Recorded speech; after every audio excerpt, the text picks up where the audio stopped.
ഇന്ന് ഞാൻ ഉണ്ടാക്കിയിരിക്കുന്നത് ഓണം സ്പെഷ്യൽ മുറുക്ക് റെസിപ്പിയാണ്. നല്ല ക്രിസ്പി ആയിട്ടുള്ള മുറുക്ക്, നല്ല ടേസ്റ്റോട് കൂടി 2 രീതിയിലാണ് ഞാൻ ഉണ്ടാക്കിയിരിക്കുന്നത്. അപ്പോൾ നമുക്ക് ഈ ഒരു റെസിപ്പി എങ്ങനെ ഉണ്ടാക്കുന്നതെന്ന് നോക്കിയിട്ട് വരാം. പൊട്ടറ്റോ മുറുക്ക് ഉണ്ടാക്കാനായിട്ട് ഞാൻ 2 പൊട്ടറ്റോ ഒരു മീഡിയം സൈസിലുള്ളത് പുഴുങ്ങി റെഡിയാക്കി വെച്ചിട്ടുണ്ട്, ഒന്ന് മാഷ് ചെയ്ത് വെച്ചിട്ടുണ്ട്. ഇത് ചെറിയ ചൂടോട് കൂടിയാണ് ഇപ്പോൾ ഞാനിത് റെഡിയാക്കി വെച്ചിരിക്കുന്നത്. ഇനി ഇതിലേക്ക് നമുക്ക് കുറച്ച് അരിപ്പൊടി ഇട്ട് കൊടുക്കണം.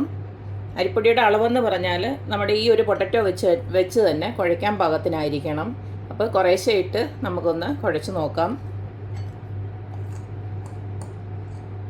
ഞാൻ 2 രീതിയിലാണ് ഉണ്ടാക്കുന്നത്, മസാല ചേർത്തിട്ടുള്ളതും ഒന്ന് നോർമലായിട്ടുള്ളതുമാണ് ഉണ്ടാക്കുന്നത്.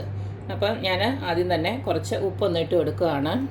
ഒരു 1/2 സ്പൂൺ ഉപ്പ് വീതം 2 എണ്ണത്തിനകത്തും ഒന്നിട്ട് കൊടുക്കുന്നുണ്ട്. അടുത്തതിലേക്ക് കുറച്ച് നമ്മുടെ ജീരകം, ക്യുമിൻ സീഡ് ഇട്ട് കൊടുക്കുകയാണ്. അത് നിങ്ങൾക്ക് ഈ ഒരു ക്യുമിൻ സീഡിൻ്റെ മണം ഇഷ്ടമാണെങ്കിൽ മാത്രം ഇട്ട് കൊടുത്താൽ മതി, ഓപ്ഷണലാണ്. അതുപോലെ തന്നെ കുറച്ച് അയമോദകം ഇട്ട് കൊടുക്കുകയാണ്. അതും ഈ പറഞ്ഞ പോലെ നല്ലൊരു മണം കിട്ടാനായിട്ടാണ്. ഇതിൻ്റെ കൂടെ ഇടുമ്പോൾ നല്ലൊരു ടേസ്റ്റുമാണ്. കുറച്ചിട്ടാൽ മതി, ഒരു 1/4 ടീസ്പൂൺ പോലും വേണ്ട, അതിലും താഴെ മതി. അതുപോലൊന്ന് കൈകൊണ്ട് ഇങ്ങനെ ഞെരട്ടി ഒന്ന് ഇട്ട് കൊടുക്കണം. അടുത്തത് ഞാൻ കുറച്ച് കായത്തിൻ്റെ പൊടി ജസ്റ്റ് ഒരു ഡ്രോപ്പ് ഇട്ട് കൊടുക്കുകയാണ്. നമ്മൾ ഈ ഉരുളക്കിഴങ്ങൊക്കെ ഇട്ട് കൊടുക്കുന്നതുകൊണ്ടാണ് ഞാൻ കുറച്ച് കായപ്പൊടി, അതും ഈ പറഞ്ഞ പോലെ നിങ്ങൾക്ക് മണം ഇഷ്ടമാണെങ്കിൽ മാത്രം ഇട്ട് കൊടുക്കുക. ഇനി ഞാൻ പറഞ്ഞില്ലേ ഒന്ന് മസാലയാണെന്നുള്ളത്, അതുകൊണ്ട് തന്നെ ഈ ഒന്നിനകത്തോട്ട് ഞാൻ കുറച്ച് മഞ്ഞൾപ്പൊടി ഒന്ന് ചേർക്കുകയാണ്. ഒരു 1/4 ടീസ്പൂണോളം മഞ്ഞൾപ്പൊടി ചേർത്ത് കൊടുക്കുന്നുണ്ട്. ഇനി അടുത്തത് ഞാൻ ചേർത്ത് കൊടുക്കുന്നത് കുറച്ച് മുളക് പൊടിയാണ്, അതോടെ ഇട്ട് കൊടുക്കുന്നുണ്ട്. 1 സ്പൂണോളം ഇട്ട് കൊടുത്തിട്ടുണ്ട്.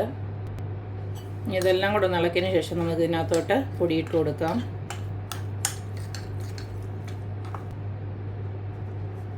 കുറേശ്ശെ വേണം പൊടിയിട്ട് കൊടുക്കാനായിട്ട്.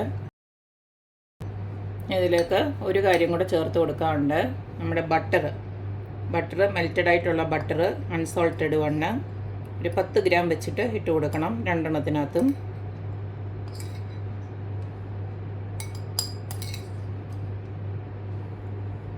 ഇനി കുറച്ച് പൊടി നമ്മൾ എടുത്ത് വെച്ചേക്കണം. എന്നിട്ട് ഇതെല്ലാം കൂടെ ചേർത്ത് കുഴയ്ക്കുമ്പോൾ വേണമെന്ന് വെച്ച് കഴിഞ്ഞാൽ കുറേശ്ശെ പൊടിയിട്ട് കൊടുത്ത് നല്ലതായിട്ട് കുഴച്ചെടുക്കുക. ഈ കൂട്ടത്തിൽ ഒരു കാര്യം ഞാൻ മറന്നു പോയതാണ്, എള്ളിട്ട് കൊടുക്കണം. എള്ളിട്ട് കൊടുത്താലേ നമ്മുടെ ആ ഒരു മുറുക്കിനൊരു ഭംഗി കാണത്തുള്ളൂ. അതും കുറച്ചിട്ട് കൊടുക്കുക. ഇതെല്ലാം കൂടെ നമുക്ക് ചേർത്ത് നന്നായിട്ടൊന്ന് കുഴച്ചെടുക്കാം.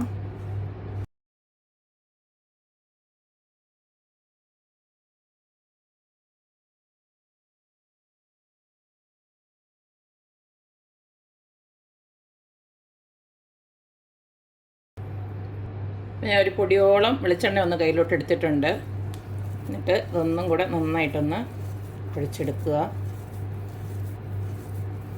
അപ്പം നല്ല മയത്തിൽ തന്നെയാണ് നമ്മൾ കുഴച്ചെടുത്തിരിക്കുന്നത്. പൊടിയുടെ അളവ് പ്രത്യേകം പറയുന്നില്ല, കാരണം എന്ന് വെച്ച് കഴിഞ്ഞാൽ നമ്മുടെ ആ പൊട്ടറ്റോടെ അനുസരിച്ചിട്ട് ഇട്ട് കൊടുത്താൽ മതി. അഥവാ നിങ്ങളിടുന്ന പൊടി ഇച്ചിരി കൂടി പോയെങ്കിൽ കുറച്ച് ചൂടുവെള്ളം ഒഴിച്ച് ഒന്നുകൂടെ നല്ല മയത്തിൽ കുഴച്ചെടുത്താൽ മതി. അപ്പോൾ ഇതിനി ഇവിടെ ഇരിക്കട്ടെ. ഇനി മറ്റേതുകൂടെ നമുക്ക് കുഴച്ചെടുക്കാം. അടുത്തത് നമുക്ക് ഇതുപോലെ ഒന്ന് കുഴച്ചെടുക്കാം.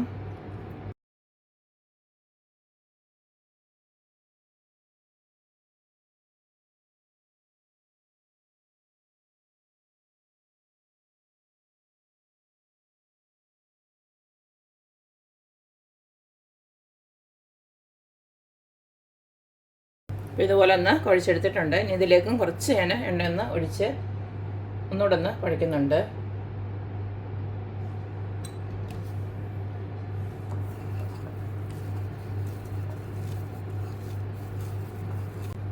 അപ്പം നമുക്ക് മുറുക്കുണ്ടാക്കാൻ തുടങ്ങാം. ഞാൻ ഈ സ്റ്റാറിൻ്റെ അച്ചാണ് എടുത്തേക്കുന്നത്. ആക്ച്വലി ഞാൻ മാവ് നിറച്ചായിരുന്നു, അത് കഴിഞ്ഞിട്ടാണ് ഓർത്തത് നിങ്ങളെ ഏത് അച്ചാന്ന് കാണിച്ചില്ലല്ലോ എന്നുള്ളത്. അത് കഴിഞ്ഞിട്ട് അന്നേരം പിന്നെ തിരിച്ച് മാവെടുത്തതാണ് ഈ കാണുന്നത്. എന്തായാലും നമുക്ക് ഈ ഒരു സ്റ്റാർ അച്ച് വെച്ചിട്ടുള്ളത് ഉണ്ടാക്കാം.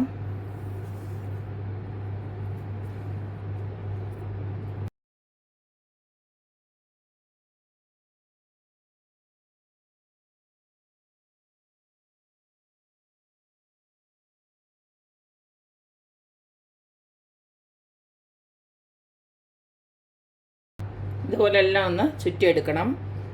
കൂട്ടത്തിൽ ഈ ആദ്യത്തെ ആ ഒരു ചുറ്റുന്നതും അവസാനത്തതും ഇങ്ങനെ ജസ്റ്റ് ഒന്ന് ഇങ്ങനെ നാക്കി കൊടുക്കണം, അല്ലെങ്കിൽ ഇത് നമ്മൾ വറുക്കുന്നുണ്ടെങ്കിൽ ഇതങ്ങ് ഇളകി പോകും.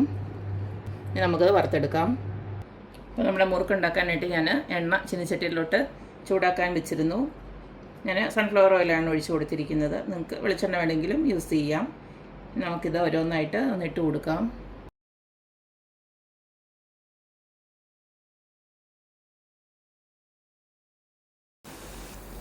ഒരു വശം ഒന്ന് മൊരിഞ്ഞ് കഴിയുമ്പോൾ ചെറുകെ ഒന്ന് തിരിച്ചിട്ട് കൊടുക്കാം.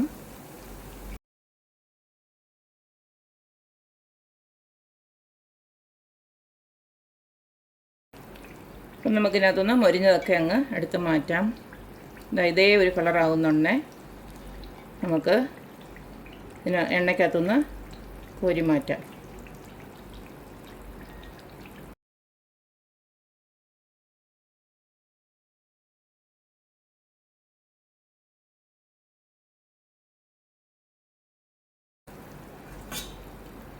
രണ്ടാമത് ഇട്ട് കൊടുത്തതും മൂത്തിട്ടുണ്ട്. മസാല മുറുക്ക് ഇതുപോലെ തന്നെ ഒന്ന് ഉണ്ടാക്കിയെടുക്കാം. അടുത്തത് നമ്മുടെ മസാല മുറുക്കും ഇതുപോലെ നമുക്ക് വറുത്തെടുക്കാം.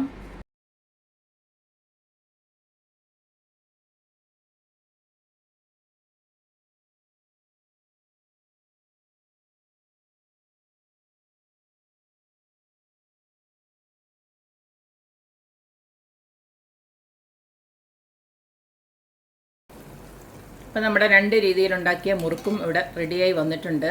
അപ്പോൾ ഓണത്തിനൊക്കെ ഇതുപോലെയൊക്കെ ഒന്ന് വീട്ടിൽ തന്നെ പലഹാരങ്ങളൊക്കെ ഉണ്ടാക്കിയെടുക്കുക, അഭിപ്രായങ്ങൾ അറിയിക്കുക. അപ്പോൾ എപ്പോഴും പറയുന്ന പോലെ തന്നെ എൻ്റെ റെസിപ്പീസ് ഇഷ്ടമുള്ള എല്ലാവരും please like, share and subscribe. അപ്പോൾ ഇനി അടിപൊളി വീഡിയോ ആയിട്ട് വരുന്നവരേക്കും ബൈ.